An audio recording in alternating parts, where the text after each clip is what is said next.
It's great to all be together, talk and think about these wonderful subjects, and I'm very grateful to have been invited to come this long way to be with you.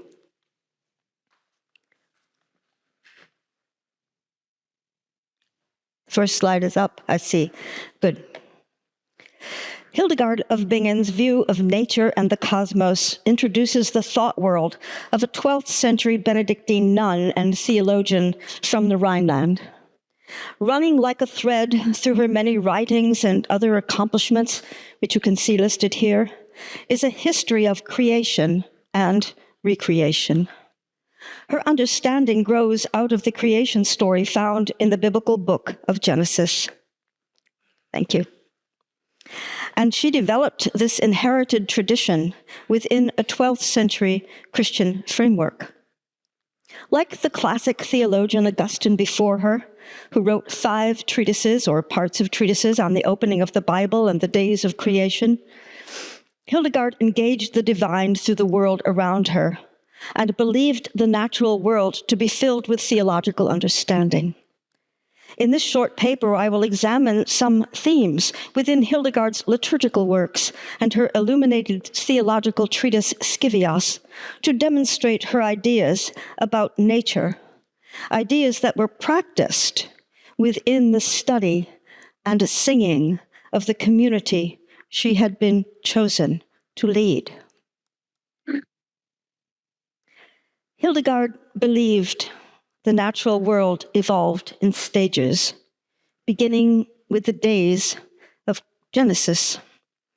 For her, the natural world was serenely beautiful before the fall of Adam and Eve, who were themselves the pinnacle of creation.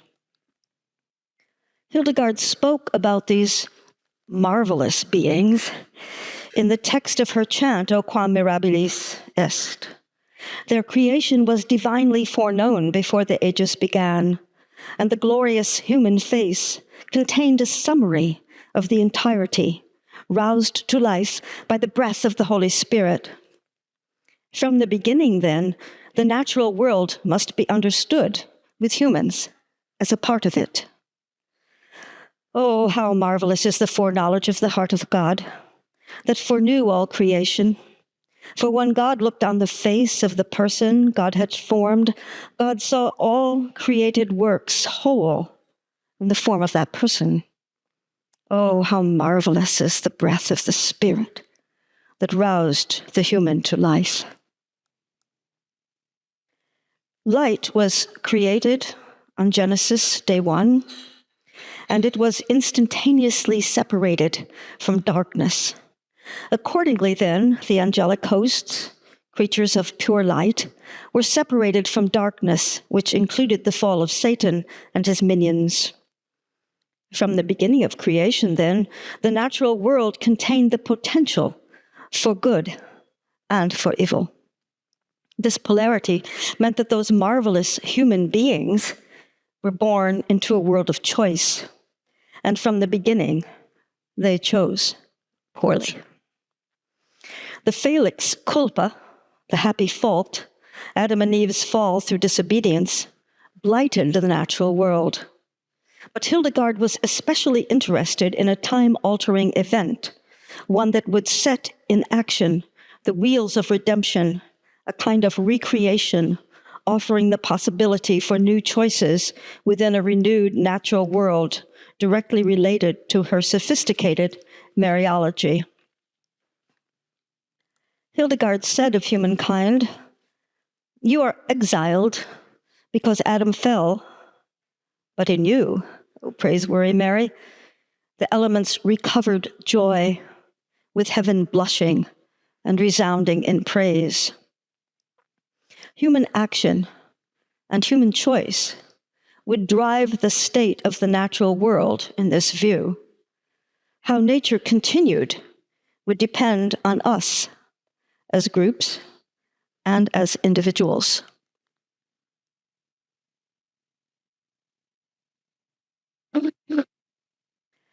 These ideas about change, history, and human agency are encapsulated in 2 of the paintings that accompany the illuminated Scivias, a manuscript copied in the scriptorium in Hildegard's monastery in her lifetime. Scivias, Hildegard's first major theological work, took her 10 years to write, and surely even longer to design one of the copies, which has 35 paintings, the copy studied today in this presentation. Each of the visions in all 3 books was supplied with at least one painting, works carefully tied to the theological arguments. The original illuminated Scivias has not been seen since the bombing of Dresden in 1945, but a hand-drawn colored reproduction was made by the nuns of Bingen from the original in around 1930, and the colored images are of folios within that manuscript, here compared with a surviving black and white photo of the original manuscript. This comparison is from Book 1 of the treatise, Folio 4R, and provides a snapshot of the natural world in the moment of Adam's departing it. Adam is falling headlong into the flames of hell, divorced from the lush and pristine garden of the natural world that was once his home. In the lower right, beauteous, flowering, and fruit-bearing trees are flourishing in the natural world of Eden. The satanic shadow of death spews venom from its reptilian maw into a green cloud of iriditas that contains stars representing the blighted children of Adam and Eve, now doomed. In the 4 corners of the painting, Hildegard has arrayed the 4 primal elements making up the natural world: air in the upper left, water in the lower left, earth in the lower right, and fire in the upper right. The star-studded layer of ether is above the dividing ring, remaining unblemished and free of the dark shadow. In this realm, the angels that did not fall continue to sing God's praises eternally. Nature is harmed and transformed through the actions of humans and their poor choices, ultimately putting themselves above the Creator and creation. A related vision is provided in a painting accompanying the illuminated Scivias, Book 2, Vision 1, Folio 41, verso. This painting places the 6 days of creation in Genesis 1, the Hexameron, in parallel with the recreation.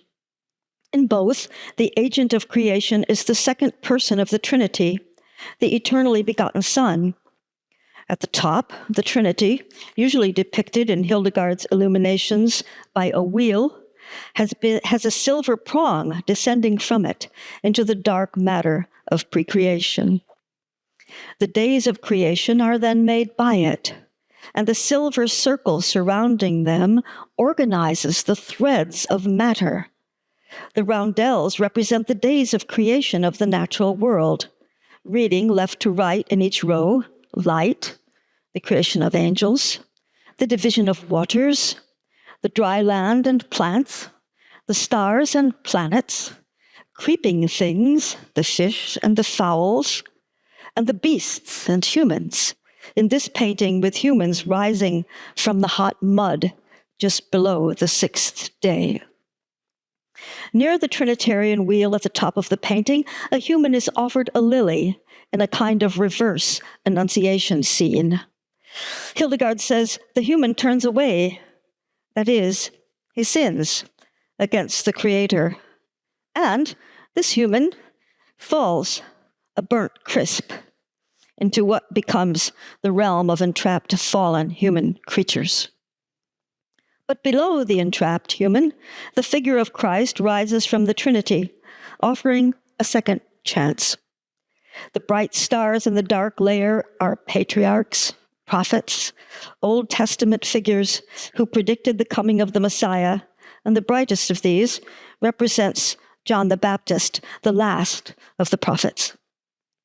This second painting is broad in its view of time and the stages of history, from the beginnings to the ongoing work of redemption, extending into the present. The blighted natural world could be redeemed by the coming of Christ, and for Hildegard, the new matrix of nature was located within the Virgin Mary, who possessed a beauty so pure and exquisite that God felt the time had come for incarnation. Hildegard talks of the beauties of the natural world, then, as they are refreshed and renewed in the Virgin Mary, who possesses a sin-free viriditas that is like unto Eden before the fall. In her hymn to Mary, Ave Generosa, God gazes on this shining lily even before all creation, reminding us of the painting in Scivias 2 that I just showed to you. God does not turn away. Her flesh holds joy, like the grass when the dew falls and floods it with living green, with viriditas. The concept of this living green, that is viriditas, is the deep down freshness and power of an unblighted natural world. And it comes to the fore repeatedly when Hildegard speaks of Mary and offers a model filled with hope for renewal. The natural world at its most splendid in Hildegard's descriptions is irradiated by the light of the sun, which represents the divine creative power of the Trinitarian divinity and stirs the force of redemption of humans and of the world with its viriditas. In her many descriptions, Hildegard joins the natural beauties of the Virgin with the force of light living within her pure body, and through this action creating a brilliant new natural phenomenon, virginal conception.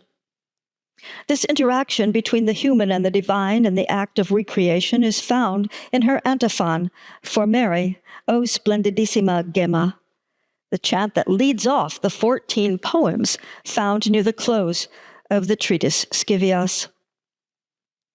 O resplendent jewel and unclouded beauty of the sun poured into you, a fountain springing from the Father's heart. This is his only word, by which he created the primal matter of the world, which Eve threw into chaos. For you, the Father fashioned this word into a human being, so you are that luminous matter through which the word breathed forth all virtues. As in the primal matter, God brought forth all creatures. The paintings discussed here so far incorporate representations of three pivotal phases of time within the natural world as understood by Hildegard of Bingen. 1, creation, including the fall of the angels. 2, the fall of humankind. And 3, the incarnation. Hildegard's cosmic egg is quite different. It maps out the workings of a post-lapsarian, post-incarnational universe. Hildegard's graphic display in Scivias has its roots in common maps of the cosmos from the antique and medieval periods. Earth is at the center, and the planets surround it in their spheres in a particular order. Earth, the moon, Mercury, Venus, the sun, Mars, Jupiter, and Saturn. The top of the chart is the east, and moving upward from the Earth, it is possible to locate the planets, which are found in the rarefied ether, whereas the Earth has a different realm, one subject to mutability. The beauties of nature that Hildegard expressed poetically in her lyrics concerning the Virgin Mary and Christ are balanced by evil forces in her map of the cosmos in Scivias. This graphic is different from its contemporaries in that Hildegard created a dark layer underneath the brilliant one dominated by the sun, and indeed she's the first in the Western world to try to depict hell. Within this dark layer, are piles of smoldering rocks, which represent the vices, and it is here that Satan rules. In this zone, she says, there is a dark fire of such horror that you cannot look at it. This means that the ancient betrayer's most evil and most vile snares vomit forth blackest murder with such great passion that the human intellect cannot fathom its insanity, whose force shakes the whole zone, because murder includes in its horror all diabolical malignities. In Hildegard's plan, then, there is strife and difficulty, a natural world that contains the potential of both good and of evil, in an epic battle for the allegiance of humankind. This view of strife and of struggle in the natural world and the cosmos undergirds all of Hildegard's writings, including her lyrics and her scientific works, but it is perhaps most powerfully expressed in her play, with music, the Ordo Virtutum. This parade of virtues is directly referenced in the lyric O Splendidissima Gamma, which I quoted above. For the primal matter of creation was thrown into confusion by the fall, whereas the new matrix, the Virgin Mary, breathes forth all virtues. Many attributes of the Virgin are found numbered within the group, especially in that humility is their queen and chastity is their greatest warrior. In the play, the leading character and every soul, called anima, is sustained and taught by a community. And so the choices between evil and good can be influenced within community.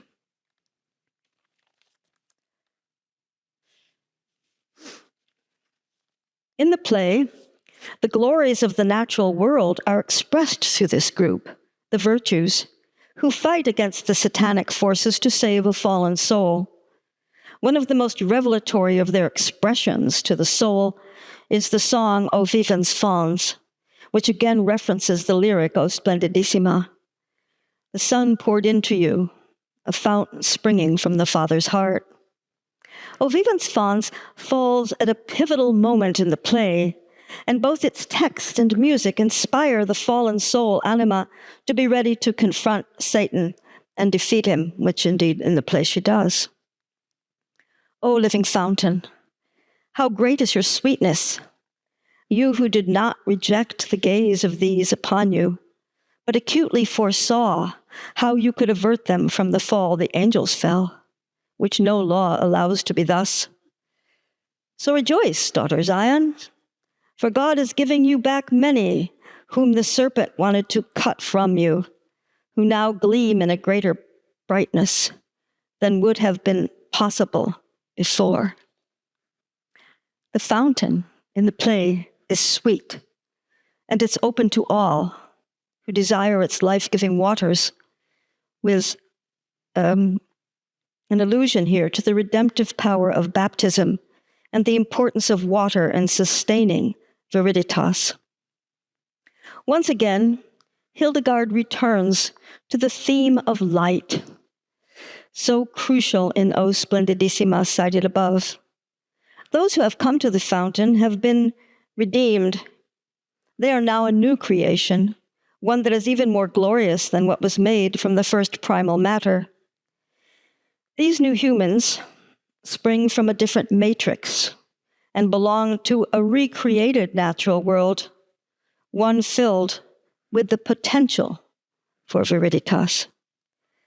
In Hildegard's map of the cosmos, the choices humans will make actually drive the future, and the state of the natural world depends upon them and their actions.